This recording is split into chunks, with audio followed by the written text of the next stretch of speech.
In this video, we are going to start looking at the gradient of a curve.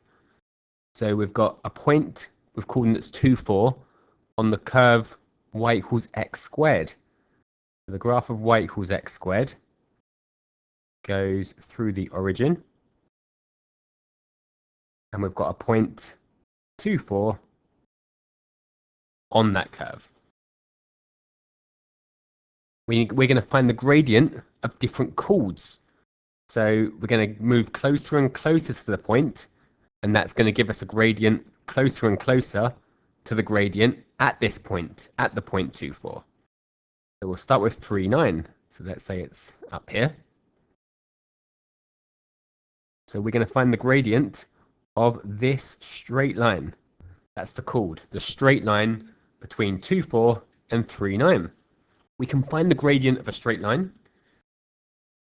because the gradient is the change in the y's divided by the change in the x's. So we're going to have 2, 4 as x1, y1, and 3, 9 as x2, y2. So the gradient is going to be the change in the y's, 9 take away 4, over the change in the x's, x2 minus x1, 3 take away 2. That's 5 over 1, so that's 5. So this chord has a gradient of 5. Next, we're going to move closer. So 2.5, 6.25. So let's say we're now here. And we're going to find the gradient of a chord that's closer to the point. So we'll have x2, y2, and we'll keep x1, y1 the same. So the gradient for part B is the change in the y's, y2 minus y1, over the change in the x's, x2 minus x1. And I'll type that in the calculator. So we've got 6.25 minus 4 over 2.5 minus 2, and that is 4.5.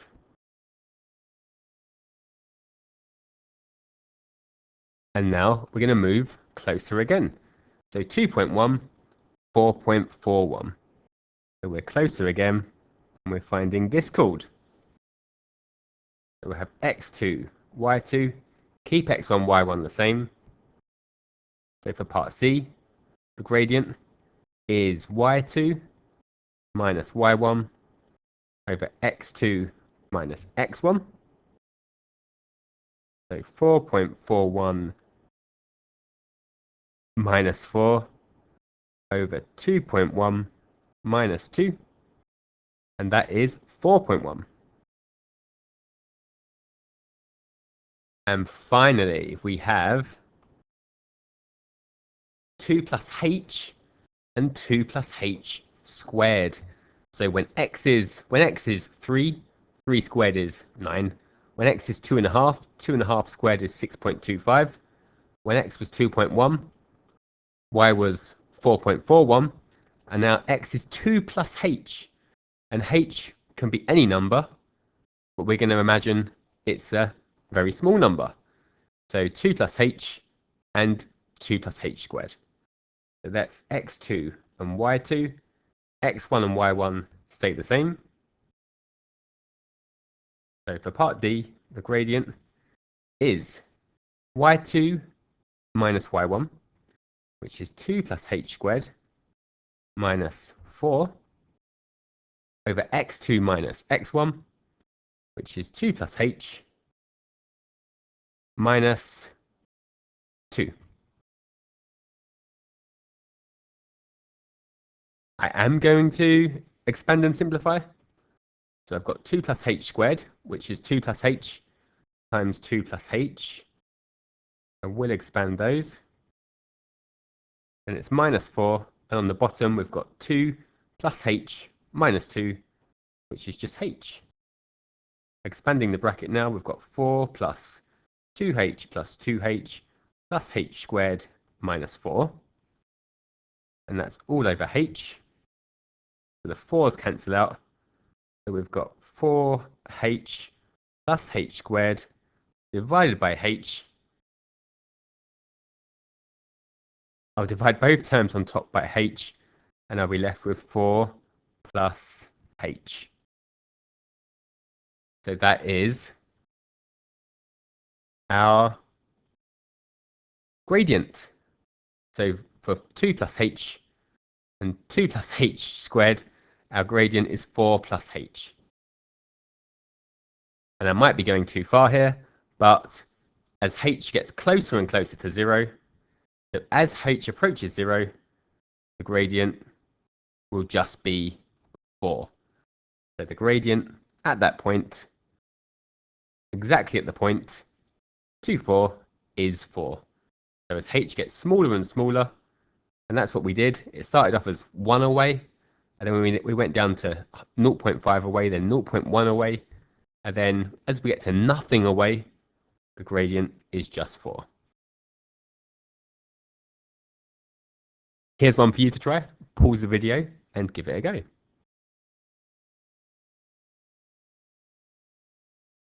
So we have a different point on the same graph, the y equals x squared graph.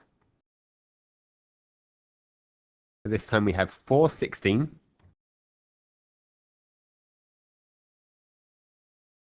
And we're going to find some chords. So we've got 525.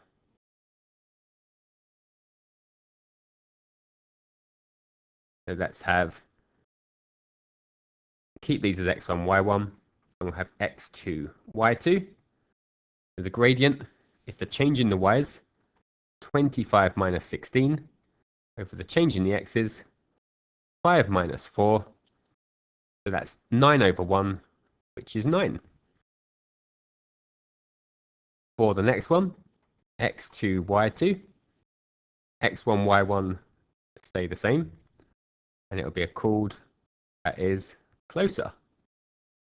4.5, 20.25.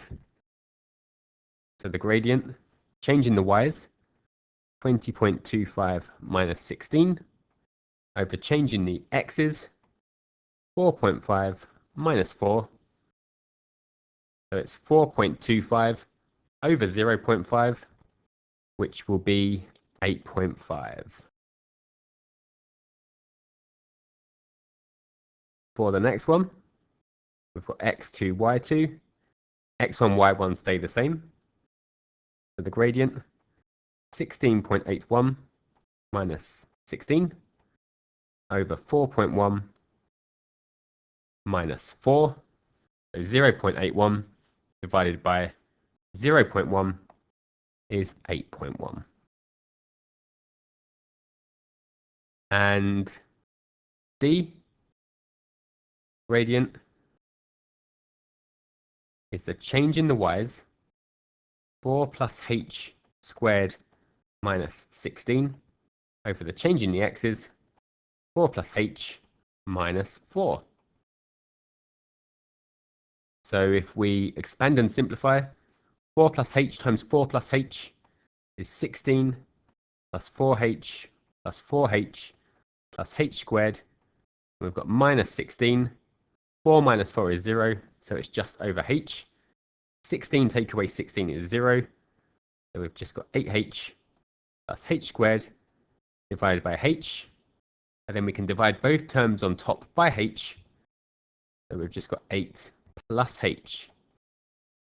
And again, as h gets closer and closer to 0, as the gap, as we move closer and closer to our point, h becomes 0, and the gradient will just be 8. And the gradient at the point 416 will just be 8.